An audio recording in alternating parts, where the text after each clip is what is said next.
what we want to know is, are you a brother or a sister? Well, I'm an only child.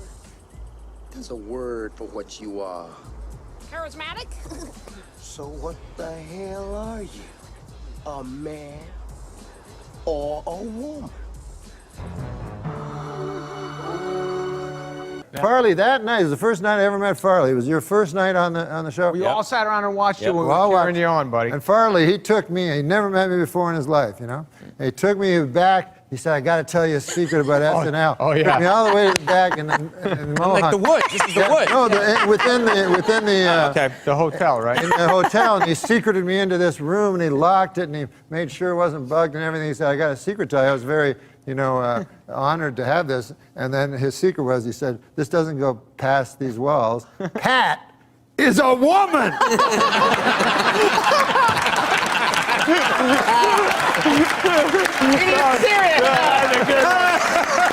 Tell me your history with Norm. Did you guys date? No, not date. He good for he you, by was the way. he was mean to me in a terrible way.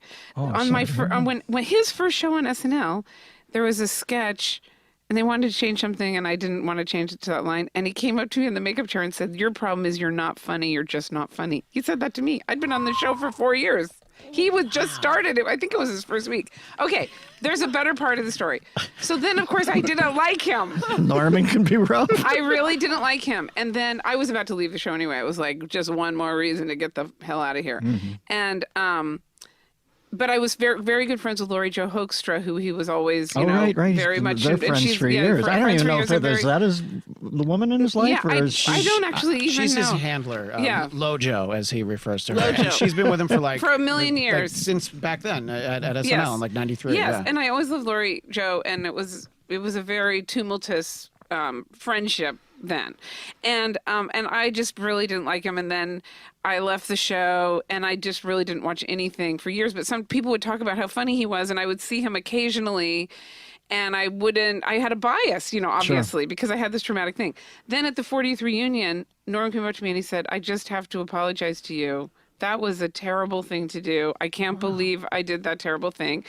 And I said, "Oh," and then that meant a lot to me. And then after that, I could watch Norm stuff, and I realized he's hysterical. Okay, so it was like I was able to emotionally let it in how great and funny he is. That's an interesting comment on Yeah. there is some gateway to your sense of humor that goes through personal I know feelings. that's embarrassing because it's very No, narcissistic. but that's everybody, I though. mean, like, Christ, I can't tell you how people just hate my humor now, and I think, oh, that's a pretty good joke. And I try to figure it out, like sometimes where somebody Right. will over-like a joke and somebody Right. will Yes. under-like Oh, a yeah, joke, and yeah. I'll see the finer Yeah. gradation that was a decent joke. It probably should have Right. hit right in here. And I could see, I said, oh, I see. It really isn't an involuntary gesture. There is some Right. price of admission to get through to really convulse somebody. Yeah, and it's that's about true. their biases towards you. yes, it's true. Well, I'm glad Norm came around because that Yes. seemed like a particularly... He was probably scared shitless, too. Everybody was a Yeah, little scared over yeah, there. Yeah, and, exactly. No, I mean, I'm sure I've had bad moments there as well. Take me on a journey. Take me far away from this life. I'd leave it in a hurry. Let's run away before morning light. You got me. I don't know if you know this, but I used to tour with Norm Macdonald for 7 years. Yeah. And so like he was like my best friend. So like whenever I have like auditions and stuff, he used to say, "Oh, just don't bother acting because there's a good chance you won't get it anyway." And those are the ones that I usually got. You know what I mean? Hold on, I have to hide my self view because if I'm on camera, I look at myself, which is weird. Okay. Oh, by the way, I don't promote the video. Oh, okay. No, that's okay. Do Yeah. whatever you want with it. But I'm just saying, for me, I become distracted by myself. Yeah. Wow. Well, Norm. I saw your tweet, and I wanted you to know that he loved you very much because when I was that meant a lot to me. That's what made me do it. Yeah. I'm not doing interviews really, but yeah, it happened right away when he got on the show, and we only overlapped by a few months. Yeah. And so he was young and new, and I was jaded and had one foot out the door. So we both kind of we're in a weird place, you know, to be maybe not at our best, but he had come up and yelled at me about a sketch that he wrote, and it was in, but then it got traded out for a sketch of mine or something, which happens all the time, you know. Right. And he would certainly learn that, you know, but at that moment he didn't. And I was in the makeup chair, and he came and started yelling at me about it, which it wasn't even my responsibility to. I was not in charge of that. Right. And then and I think I was saying that, and I was kind of shocked because he, you know, I felt like I was a senior statesman, you know, like I'd been there 4 years, and he just had arrived on the scene, and he was yelling at me about something I had nothing to do with. And then he started saying how unfunny I was not funny, blah, blah, blah. And that was really rude. And it was in the makeup trailer with a bunch of people anyway, which I don't really care, but it didn't get us off on the best foot. Yeah. And, but then, as I said, so, and then, you know, when I left SNL, I didn't watch the show at all. Like I was so sick of anything sketch related. I really didn't watch it for years. So I missed his genius, you know, like I didn't know, I would hear about him. I mean, I wasn't in an igloo, but I didn't, because we'd had that weird thing. But Lori Joe, I was in contact with, you know. Oh, Lojo. I love Lojo. Yeah. And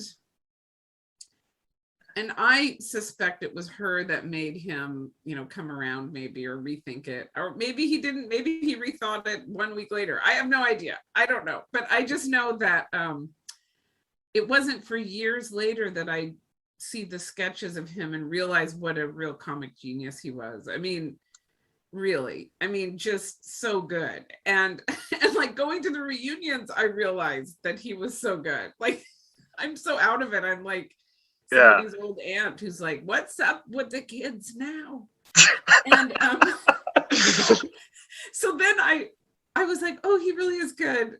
And I actually didn't hold it against him. I feel even bad saying it. But then the only reason I put that tweet out there is because I thought it was so big of him to come to me and say, I think I said something to you that was mean, you know, when we first met, and I'm so sorry, and I think you're great.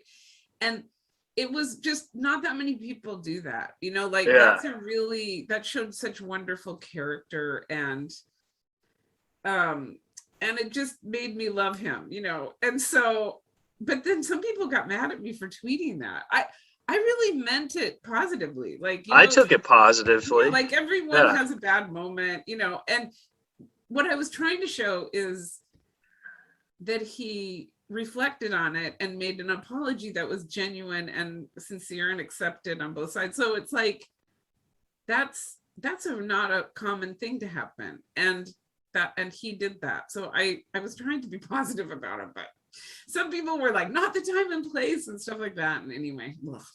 I remember when I told him I was going to interview you like 3 years ago, and he's like, oh my God, that's going to be awesome. I can't wait to listen to it.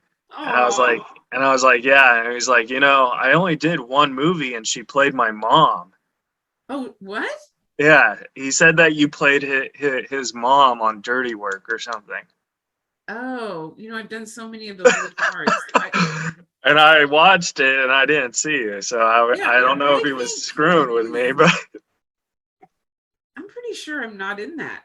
Although I've been cast as the mom so often, and it's like, but yeah, he's probably mixing me up with someone, but it doesn't matter. Yeah, but I just thought it was funny because he said nothing but good things about you. So I just wanted. Okay, that's good. Maybe he actually totally thought of me as someone else, but yeah.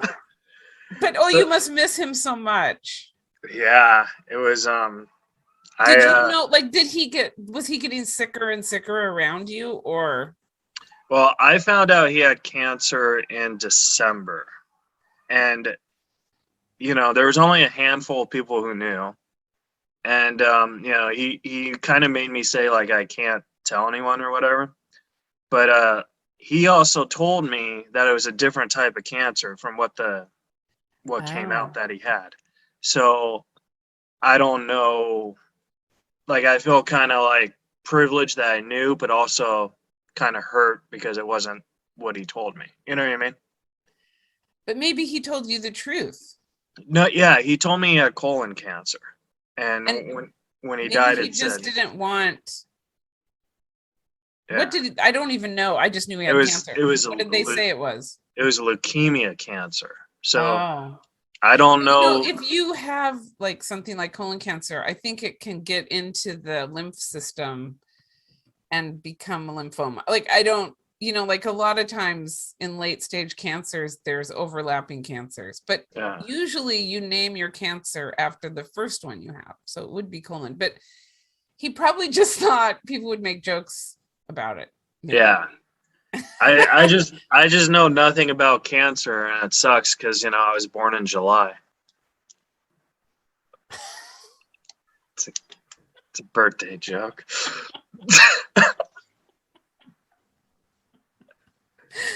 Okay, that was a good one. It took me a moment. Oh, thank you so much. It's so good to hear you laugh.